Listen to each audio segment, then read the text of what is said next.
नमस्कार दोस्तों, हमारी आज की इस कहानी का नाम है कमाई। देखो दिव्या, ये सोनिया पता नहीं इतना सज धज कर कहाँ जा रही है। दिव्या अपने घर के दरवाजे पे खड़ी थी।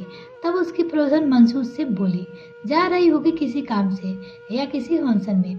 दिव्या लापरवाही से बोली, अरे ये तो अपने मिस्टर के बिना कहीं नहीं जाती, फिर आज कैसी?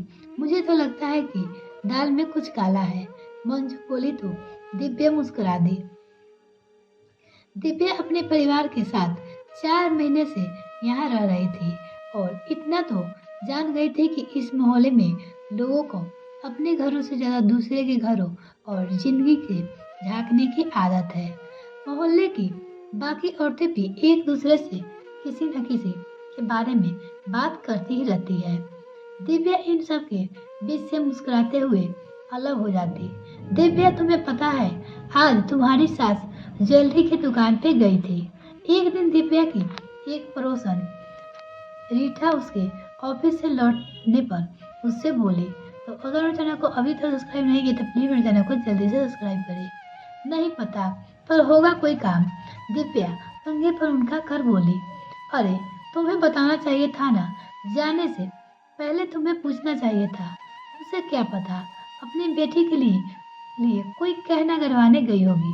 रीठा बोली, मम्मी जी अगर खुद बताना चाहेगी तो बता देगी, नहीं बताना होगा तो उनकी मर्जी। दिव्या ने कहा, ऐसे कैसे यार, कमाई तो तुम्हारे पति की ही है, तो तुम्हें जानने का पूरा हक है। तुम खुद पूछना, अगर वो ना बताए तो। रीता बोली तो उस पर जवाब दी, देखो रीता, मैं किसी की जिंदगी में ज्यादा दखल देना पसंद नहीं करती, फिर चाहे वो मेरी पड़ोसी हो या रिश्तेदार या घर वाले, और खुद भी अपनी जिंदगी में किसी का ज्यादा दखल बर्दाश्त नहीं कर सकती। वो अपनी सहेली से बोली, स्पेस हर रिश्ते में होना चाहिए, वही मैं दे देती हूँ। ये तो सास है, मेरे पति को पूरा स्पेस देती हूँ और मुझे। और हाँ, रही बात मेरे पति की कमाई की बात, वो पहले तो मम्मी जी के बेटे हैं, मेरे पति तो बाद में है। दिव्या मुस्कुराकर बोली, मुझे क्या है, मैं तुम्हारे भले के लिए कह रही थी। ये बोल पड़ोसन वहां से 9 2 11 हो गई और दिव्या अंदर आ गई। अरे दिव्या बेटा, आ गई है तू? आज मैंने सुनार के पास गई थी, देखो तो क्या लाई। घर में घुसते ही दिव्या की सास कमला जी बोली, बहू बहुत सुंदर इयररिंग है मम्मी जी, रिया दीदी यानी दिव्या की ननद पे करेंगे। दिव्या मुस्कुराते हुए बोली और अंदर आ गई। उसे पड़ोसन की कही बात एक बार को याद आया और वो सोचने लगी, क्या मम्मी जी इस तरह रिया दीदी के लिए चीजें बनवाती है? फिर उसने अपनी सोच को झटक दिया, बनवाती है तो क्या हुआ, बेटी है उनकी, फिर मम्मी जी जब मुझसे सवाल जवाब नहीं करती तो मैं कैसे नहीं। वो सोचने लगी, दिव्या बेटी, जन्मदिन की बहुत बहुत बधाई हो। अगली सुबह दिव्या को गिफ्ट देते हुए कमला जी बोली, मम्मी जी ये इयररिंग मेरे लिए थे। वो पूछने लगी। दिव्या आश्चर्य से बोली, और नहीं तो क्या, रिया के लिए लाने होते तो तुझे साथ लेकर जाती या फिर तुझसे ही मंगवा लेती।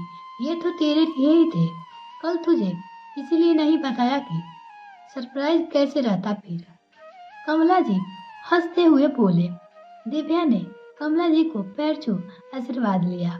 उन्होंने उसे गले से लगा लिया। तभी दिव्या के पति ने भी बाहर आकर उसे विश किया। दिव्या एक पल की अपनी सोच के लिए खुद से शर्मिंदा हो गई। साथ ही उसे ये तसल्ली भी थी, उसने खुद से ना पूछा अपनी सास की नजरों में खुद को शर्मिंदा होने से बचा लिया। वैसे भी दिव्या के घर में सब एक दूसरे से खुद से बातें शेयर करते हैं और एक दूसरे के स्पेस का ख्याल रखते हैं, इसीलिए रिश्ते में प्यार और सम्मान होता है।